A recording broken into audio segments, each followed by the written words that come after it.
que ça marche sur les maux de ventre? On va voir dans un reportage qu'effectivement l'ostéopathie, l'ostéopathe ne s'occupe pas que des articulations et des muscles. Cette pratique peut aussi soulager les organes et faciliter les douleurs abdominales. Guillaume Morinet et Pascal Épée ont rencontré pour nous un ostéopathe spécialisé dans les problèmes de viscères. Alors, vous avez souhaité me rencontrer. Qu'est-ce qui vous motive pour venir voir un ostéopathe aujourd'hui? J'ai mal au dos, mais aussi le ventre, c'est pas bien.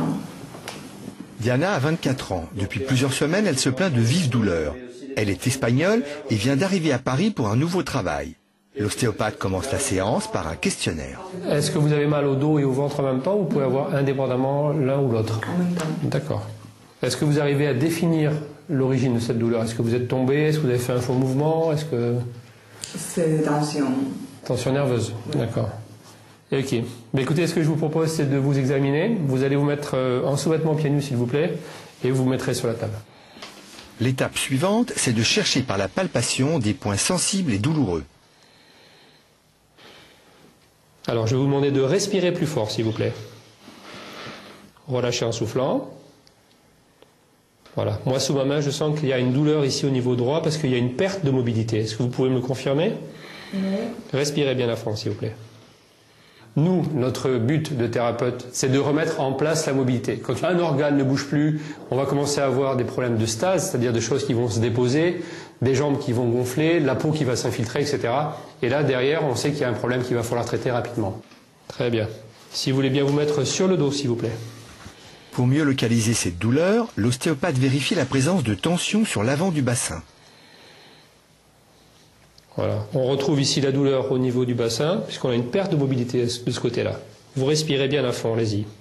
Le blocage du bassin est le signe d'une tension interne dans le ventre. Le ventre, c'est une zone où il y a quasiment le plus de sang, après le cerveau bien évidemment. Donc il y a une masse fluidique qui est en mouvement, et on va ressentir des différences de chaleur principalement, et surtout à la palpation, on va sentir le mouvement. Donc dès que je pose mes mains ici précisément, je sais quelles sont les zones qui bougent normalement et celles qui ne bougent pas chez elle parce qu'il y a un petit problème. Donc déjà, j'ai une confirmation que son côlon était sensible et déjà en le mobilisant, ça modifie un petit peu sa mobilité. Cette perte de mobilité, je l'ai ressentie ici et qui revient à ce niveau-là. Et là, du coup, on est passé sur la vésicule biliaire qui était à l'origine de cette perte de mobilité. Donc on a une inflammation au niveau du côlon qui est confirmée par un problème ici au niveau de la vésicule biliaire.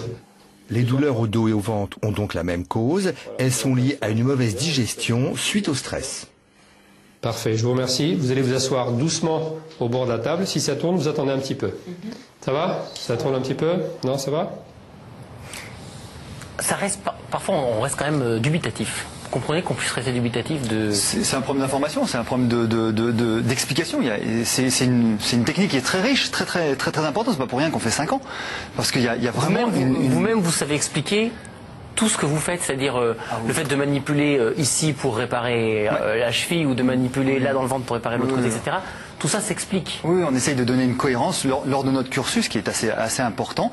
On essaye de donner une cohérence à tous nos gestes, tous nos actes, tous nos diagnostics, tout notre thérapeutique. C'est un processus qui est long d'apprentissage, et c'est pour ça qu'on revendique un nombre d'heures suffisant de formation, oui, pour que ce soit bradé, que ce soit n'importe comment, n'importe quoi. Frédéric, quand vous avez commencé à vouloir voir un ostéopathe, est-ce que vous vous êtes posé cette question, médecin ostéopathe ou kiné-ostéopathe, ou c'est le mot ostéopathe qui vous importait finalement, et le fait que ce soit un médecin, un kiné ou ni l'un ni l'autre ne vous gênait pas? Je me suis posé aucune question. Mon rhumato, qui était un rhumato du sport, et c'est important de le dire, m'a à ce moment-là envoyé voir un ostéo pour un cycle, ça s'appelle comme ça, parce que parfois...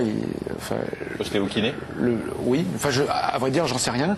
Un ostéo pour un cycle de 3-4 séances, donc là c'était un peu plus grave, c'était au niveau du, je crois, psoas. Et donc je me suis pas posé la question, je sais pas ce qu'il est, je sais pas ce qu'il n'est pas, mais en tout cas ça a pas trop mal marché à l'époque. Et donc est-ce que vous avez été remboursé de votre consultation? Jamais. Donc c'était pas un médecin? Parce qu'il y a ça aussi. Jamais. Non, non. Le remboursement, si fondamentalement l'ostéopathe DO n'a pas lieu de remboursement. Après, si le médecin fait un acte médical, il fait un acte médical. Si elle fait un acte d'ostéopathie, c'est justement l'amalgame des genres qui pose problème au niveau de la... Oui, il n'est pas censé pouvoir faire rembourser son patient. Normalement, ça serait une injustice patente de faire rembourser sous couvert de la médecine ou sous couvert de la kinésithérapie un acte d'ostéopathie. C'est justement ce qu'on essaye de faire. Soit tous les ostéopathes sont remboursés et remboursables, soit... En pratique, les médecins ostéopathes font des feuilles de soins. C'est un médecin c'est le médecin qui fait la feuille de soins. C'est pas le médecin, c'est pas l'ostéopathe. Mais il fait des feuilles de soins, même s'il fait un acte d'ostéopathie sur une feuille de soins. Non, mais c'est vrai qu'il y a des... C'est un arrangement avec la CNAM quand même. Peut-être. On est d'accord. Je suis pas sûr que ce soit avec la CNAM qu'il y a un arrangement. Un arrangement avec lui-même, j'entends. Avec lui-même, chacun sa schizophrénie. Est-ce utile d'amener son bébé chez un ostéopathe dans les premiers mois de vie, même sans problème apparent? Il y a beaucoup de débats sur les nourrissons.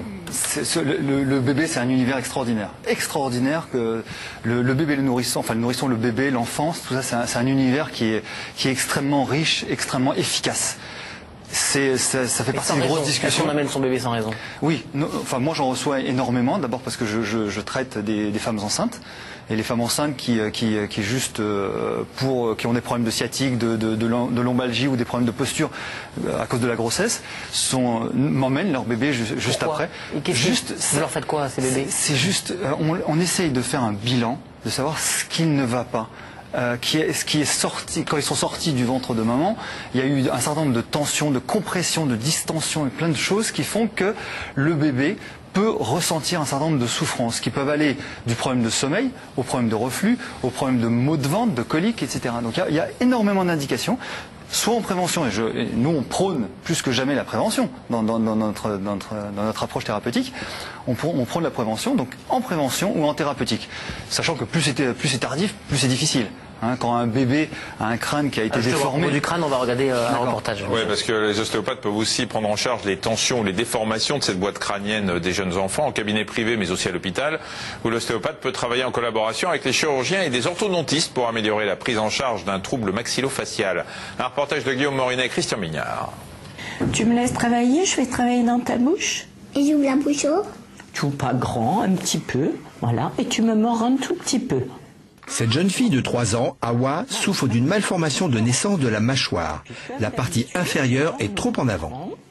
Alors on va encore un peu travailler là en haut, parce que c'est le bon moment, c'est le moment où tu perds tes dents, et c'est le moment où on peut un peu inverser. Tu ouvres la bouche? Eh ben, inverser, ton articulé, puisqu'il est comme ça. C'est quoi l'articulé? Ah ben c'est ta mâchoire du haut, celle du haut, qui est un peu trop en arrière, et celle du bas, qui est un peu trop en avant. Donc on va essayer de faire comme ça. D'accord? Awa est trop petite pour porter un appareil dentaire. Seules les séances d'ostéopathie pourraient corriger le décalage entre les deux mâchoires.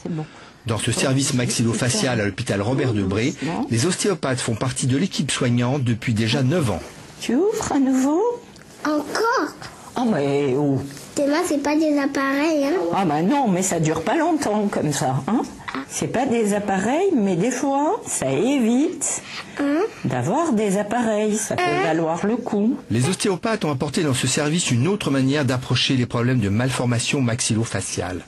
Quand l'orthodontiste ne traite que les problèmes dentaires, les ostéopathes, eux, s'intéressent à toute la structure de la tête et du cou. On voit très très bien que la mâchoire inférieure, passe en avant de la mâchoire supérieure. Mais on voit aussi que le rachis est mal positionné, qu'ici on a un trop grand espace et que ce n'est pas qu'une question de mâchoire, mais que ça s'inscrit beaucoup plus dans un phénomène postural lingual, postural rachidien et postural cervical.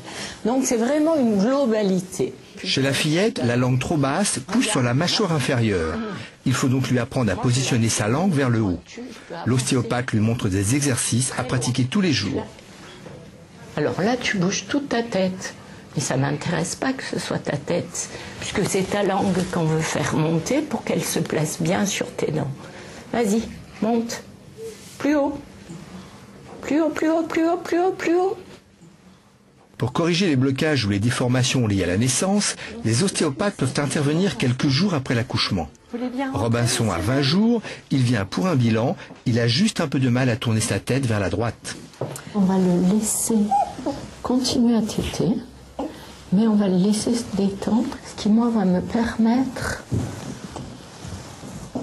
de faire une petite correction gentiment pour qu'il tourne à droite sans qu'il cesse de téter.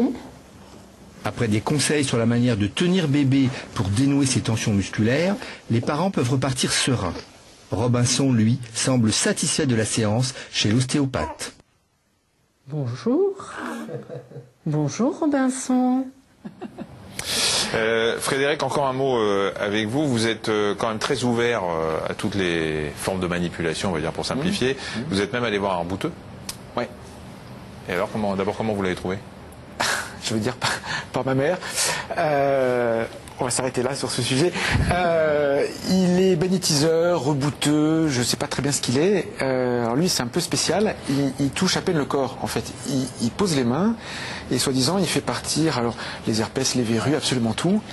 Et vous êtes allé voir pour une hernie inguinale, c'est ça? Je suis allé voir pour une hernie inguinale, absolument. C'est-à-dire une boule dans l'aine. Oui, ça c'est lié en fait aux efforts sur la piste. Ouais. Et c'est assez courant. Et en fait, sans me prévenir, il a mis les mains et il l'a rentré. Mais en touchant. En touchant là cette fois-ci. Et ça m'a fait un mal de chien. J'y suis pas retourné. Il n'y avait plus Mylène. Plus jamais. Mais elle est ressortie ou pas? Elle est jamais ressortie. Elle se rappelle à elle ressort de temps en temps comme ça, mais c'est pas très grave. Et surtout, j'y pense plus. Mais surtout, je ne veux plus jamais avoir affaire à ce genre de pratique un peu. D'accord. Est-ce que de temps en temps les ostéopathes s'inspirent de gestes de rebouteux? Est-ce qu'il y a des choses à prendre chez eux? Nous, on revendique le terme de rebouteux scientifique. On essaye de collecter quand même toute la mémoire médicale, manuelle de notre histoire et essayer de la rendre la plus concrète et la plus scientifique possible. L'ostéopathie douce, sans cracking, sans faire craquer, est-elle aussi efficace? Alors c'est vrai qu'on a l'impression, quand on s'y connaît pas, qu'il y a deux types. Il y a le type qui vous fait craquer et puis il y a celui qui va vous faire des micro-mouvements des articulations ou des sutures du crâne. On se demande même si ça bouge et c'est une ostéopathie qu'on va dire un peu... Assez rapidement. Oui, assez rapidement. Il faut arrêter de penser que l'ostéopathie, c'est juste des grosses brutes qui vont vous sauter dessus, ils vont vous faire craquer dans tous les sens. L'ostéopathie, c'est une globalité de beaucoup de techniques, de plein de techniques, dont le crânien. Alors effectivement, c'est décrié, c'est contestable, mais les résultats sont là. Et il y a vraiment beaucoup de choses. Il n'y a pas que le cracking. Il y a le tissu, le fascial, l'aponeurotique, le tissu. Enfin, il y a plein de choses qui agrémentent l'ostéopathie, les techniques, plein d'outils. Rapidement encore, une personne souffrant de sclérose en plaques peut-elle bénéficier de l'ostéopathie? En accompagnement. C'est de l'accompagnement. On va certainement pas dire qu'on va traiter la sclérose en plaques ou le cancer ou je ne sais quelle autre pathologie. Pour cette personne-là vis-à-vis. Dès lors que c'est en encadrement médical, voilà, on connaît nos limites, on sait où on doit aller, on sait ce qu'on doit faire et c'est dans l'encadrement médical. Il faut toujours être accompagné. Merci.